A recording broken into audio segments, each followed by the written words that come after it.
F. Harsh prison sentences. The United States has the highest incarceration rate in the world and is known for its extreme prison sentences. But do such policies benefit society? In one study, sociologist David Harding compared violent criminals. Half had received prison sentences, while the others were sentenced to probation, in which their behavior was monitored while they remained free.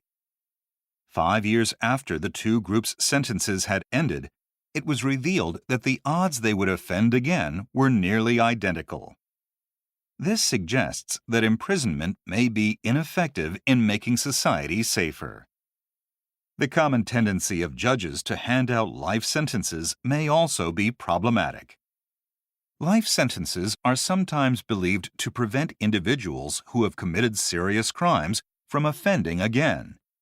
However, statistics show that the vast majority of crimes that result in life sentences are carried out by people during their youth. Research suggests such crimes are committed due to lack of maturity in the brain, but that as people age, they are better able to control their impulses. According to neuroscientist Robert Sapolsky, the maturity that comes with turning 30 greatly reduces the odds a person will commit a crime. Sadly, though, today almost a third of people serving life sentences are over 55. Questions. Number 11. What did the study by David Harding suggest?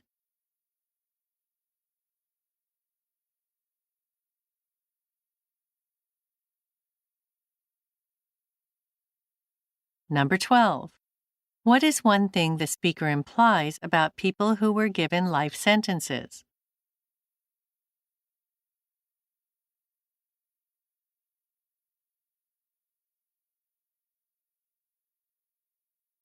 G. McPherson versus Buick Motor Company. In 1916, an American named Donald McPherson sued the automobile maker Buick after one of his car's wooden wheels collapsed, causing him to be thrown from his vehicle and injured.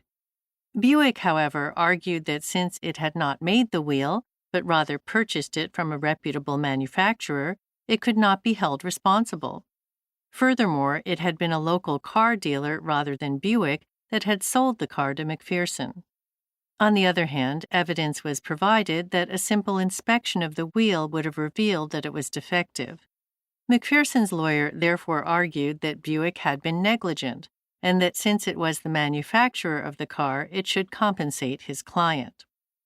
After a series of appeals, it was decided that neither a dealer nor a purchaser of an automobile could reasonably be expected to inspect all the parts of a product being purchased, so it was the responsibility of the manufacturer to do so. In the end, McPherson was awarded $5,000, and the case became the basis for many laws that protect consumers when they purchase automobiles as well as other products today. Questions. Number 13.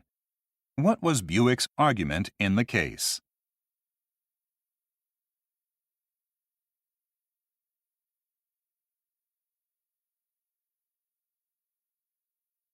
Number 14.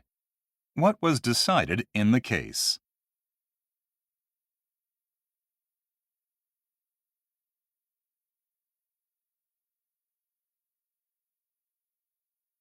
H.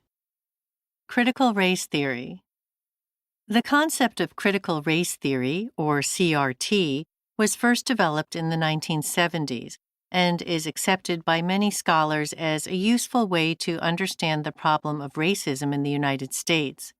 According to this theory, American racism is not something that comes just from individuals, but is a phenomenon that is embedded in the legal system and government policy. For instance, in the past, governments designated areas with large numbers of Black people in them as poor financial risks, a practice known as redlining.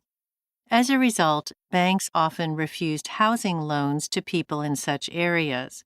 Though officially banned today, these policies created segregated neighborhoods that still exist in the present.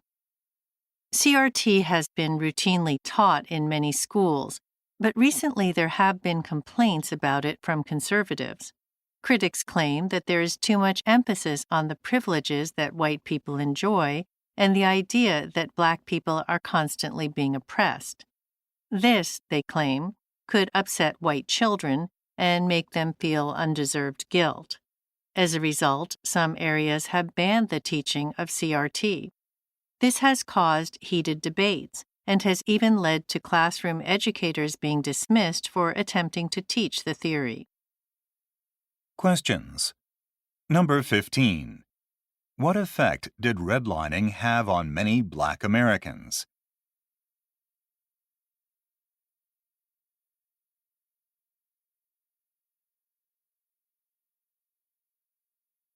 Number 16. What has been one result of the battle over critical race theory?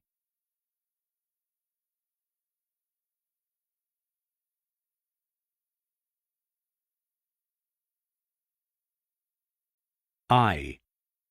Land ownership and planning control. In Britain, the fact that you own a house does not mean that you can do what you like with it.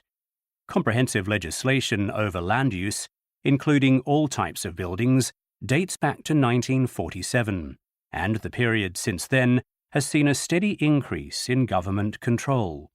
In practice, this means that all types of construction and alterations are subject to very strict controls.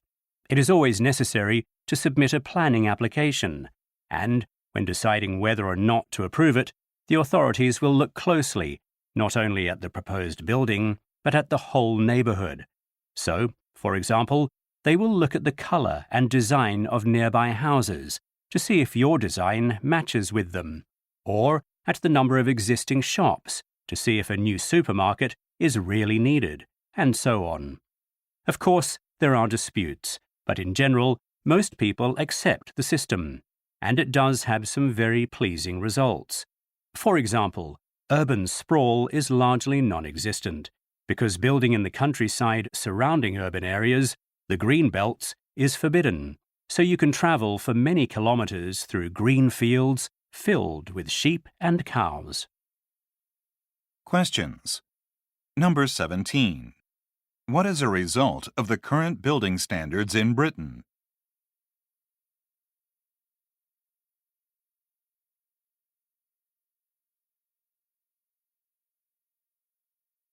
Number 18. Why does urban sprawl hardly exist?